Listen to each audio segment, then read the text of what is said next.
آپ کیا سمجھ رہے ہیں؟ شوہر راضی نہیں ہے، پوری زندگی سجدے میں پڑی رہا، اگر اللہ راضی ہو جائے تو؟ حد یہ ہے کہ نفل عبادت کرنے کے لیے شوہر سے اجازت لے گی بیوی۔ مسئلہ بتا دوں میں آپ کو، جیسے نفلی روزہ ہوتا ہے، نفلی روزہ جانتے ہیں؟ رمضان کے روزے کے علاوہ جتنے روزے ہیں سب نفلی ہیں، چاہے وہ محرم شریف کا ہو، شب برات کا ہو، وہ کبھی کبھی ہو۔ حکم یہ ہے کہ نفلی عبادت کرے، نفلی روزہ رکھے تو شوہر سے اجازت لے کہ میں کل کو روزہ رکھنا چاہتی ہوں، 10 محرم شریف کا آپ کی اجازت ہے؟ ہائے ہائے، عبادت اللہ کی ہے مگر اجازت شوہر سے لینا پڑے گی۔ مقام و مرتبہ رکھا ہے اللہ نے۔ ہمارے ہاں کیا ہے؟ آپ اجازت کی بات کر رہے ہیں، روزے کی بات کر رہے ہیں؟ میاں صبح کو میک اپ کر کے نکل گئی تو شام میں آ رہی ہے، اجازت کی ضرورت ہے؟ کہیں شادی ہے تو پوچھنے کی ضرورت ہے؟ کہیں جو جانا تو جانا ہی ہے، شوہر کی کیا طاقت منع کرتے، بلکہ شام کو آ کے اس غریب کو حساب دینا ہے کہ تو کہاں تھا پورے دن، بتا۔ بات حقیقت ہے کہ بھائیوں نہیں ہے؟ یہ بات سمجھنے کی ہے کہ نہیں ہے؟ کوئی ایسا تو نہیں ہے نا میں چٹکلا بیان کرنا، جو حقیقت ہے وہ بیان کر رہا ہوں میں۔ یہ بات تھوڑی آپ ہنسی میں نہ لیں، اس کو تھوڑی آپ ذرا اس کو سیریس لیں، اس بات کو۔ آپ بیٹی والے بھی ہوں گے، بہن والے بھی ہوں گے، جب بیٹی کو اپنی ودا کرو نا تو یہ سمجھا کر جہیز میں دینا، یہ بات جہیز میں کار دو نہ دو، جہیز میں صوفہ دو نہ دو، جہیز میں یہ بات ضرور دینا کہ میری بیٹی جب دنیا سے انتقال کرے تو اس حال میں کرنا کہ تیرا شوہر اس سے راضی ہو۔ محمد عربی نے جب اپنی بیٹی کو ودا کیا، وہ بیٹی جو جنت کی عورتوں کی سردارہ ہے، وہ بیٹی کہ جس کی گود میں حسن اور حسین پلے ہیں، وہ بیٹی کہ جب میدان محشر میں آئیں گی تو اعلان ہوگا، اہل محشر اپنی نگاہوں کو جھکا لو، محمد کی بیٹی آ رہی ہے۔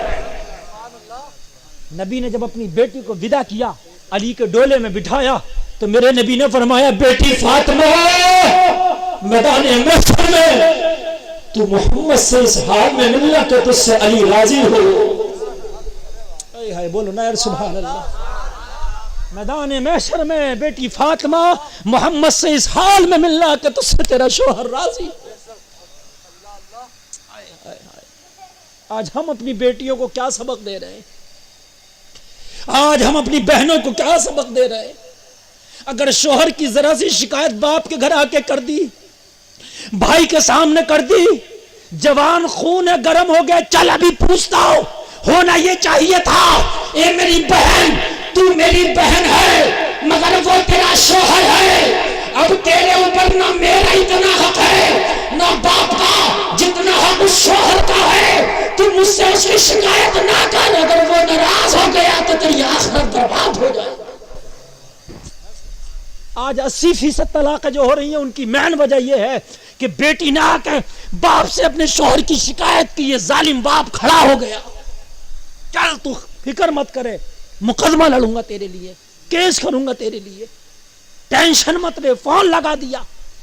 ماں آگ بگولا ہو گئی، بھائی کے خون کو جوش مارا میری بہن کو، ارے وہ شوہر ہے اس کا، اگر اس نے 90 دن اس کو خوش رکھا، اگر 10 دن تھوڑے غم کے بھی آ گئے، پریشانی کے بھی آ گئے، تو اے مائکے والو تمہیں کوئی ادھیکار نہیں ہوتا کہ اس کے شوہر کو لان تان کرو۔ اگر تمہاری بیٹیاں تمہارے گھر میں آ کے شکایتیں بھی کرتی ہیں نا تو اپنی بیٹیوں کو سمجھا بجھا کے شوہر کے گھر کو بھیجا کرو۔ میاں یہ طلاق کی نوبتیں بن جاتی ہیں، مائکے والے بہت آگے آ جاتے ہیں، اس لیے کہ ہماری بیٹیوں کے اندر، ہماری بہنوں کے اندر وہ جذبہ نہیں، وہ سمجھی نہیں کہ شوہر ہے کیا، شوہر کا رتبہ نہ سمجھی۔ اگر شوہر کا رتبہ سمجھی ہوتی نا تو خدا کی قسم شوہر کی شکایت نہ کر رہی ہوتی۔ اللہ اللہ۔ وہ بیوی کے جس کا شوہر ناراض ہو، چاہے پوری زندگی سجدے میں رہ کے گزارے مگر جنت میں نہیں جائے گی، اللہ اس سے راضی نہیں ہوگا۔ اور اگر شوہر ایسی بیوی پر صبر کرتا ہے تو اللہ اس کو صبر کرنے کا اجر عطا کرے گا۔ اور اگر کسی کا شوہر ظالم ہے اور اس کی بیوی اس پر صبر کرتی ہے تو اللہ اس کی بیوی کو اس کا صبر کرنے کا اجر عطا کرے گا۔ اللہ اللہ۔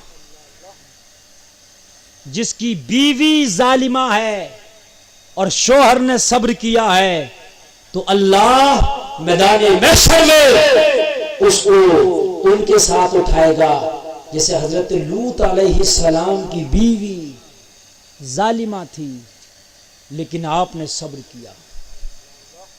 حضرت آسیہ کا شوہر ظالم تھا، آسیہ نے صبر کیا. تو وہ بیٹیاں جو اپنے ظاہر ظالم شوہروں پر صبر کرتی ہے ان بیٹیوں کا حشر اللہ حضرت آسیہ کے ساتھ فرمائے گا. لیکن یہاں تو صبر نام کی چیز ہی نہیں ہے، یہاں تو کورٹ کھلی ہے. یہ جو 3 طلاقوں کا میٹر آیا، اگر ہماری بیٹیاں نہ تھی کیمروں کے سامنے، نہ تھی میڈیا کے سامنے، ہماری بیٹیاں اگر یہ طلاقوں کے اتنے کیس نہ لکھواتی تو کسی کی ہمت تھی 3 طلاقوں کا بل پاس ہوتا؟ کرایا تو ہم نے، دروازہ تو ہم نے کھولا.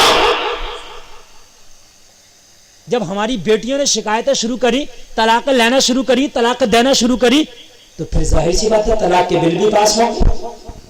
ہائے ہائے اللہ اللہ قربان جاؤ. اے لوگوں، میں نے آپ کو آیت تلاوت کی تھی نا قرآن کی، ایک آیت تلاوت کی جس کا ترجمہ یہ ہے کہ اللہ کی نظر میں سب سے زیادہ عزت والا وہ ہے جو سب سے زیادہ متقی ہے. جس کے عمل اچھے وہ اللہ کی نظر میں عزت والا ہے. اللہ کی نظر میں نہ مالدار عزت والا، نہ شہر والا عزت والا، نہ گورا عزت والا، نہ عہدہ والا عزت والا. نہ، اللہ تو فرماتا تم چاہے غریبی کیوں نہ ہو مگر تقوی تمہارے پاس جتنا زیادہ ہوگا اتنی ہی میری بارگاہ میں عزت زیادہ ہوگی. اس کے تو میاں کام نرالے ہیں. اگر حبشہ کا بلال ہے نا تقوی والا تو وہ عزت والا. اللہ اللہ، حبشہ کا بلال ہے نا تو وہ عزت والا. قرن کا ویس ہے نا تو وہ عزت والا. بولنا سبحان اللہ، عزت والا. اور اللہ قرآن میں فرماتا وَلِلَّهِ الْعِزَّةُ وَلِلرَّسُولِ وَلِلْمُؤْمِنِينَ، اللہ کے لیے عزت، رسول کے لیے عزت، مومنین کے لیے عزت. اے ہائے ہائے. اور ہمارے نظریے میں، ہمارے نظروں میں عزت مال والا عزت والا. اگر کوئی زیادہ مالدار ہے تو ہم اس کی عزت زیادہ کرتے ہیں، اگر زیادہ غریب ہے تو اس کی اتنی عزت نہیں کرتے.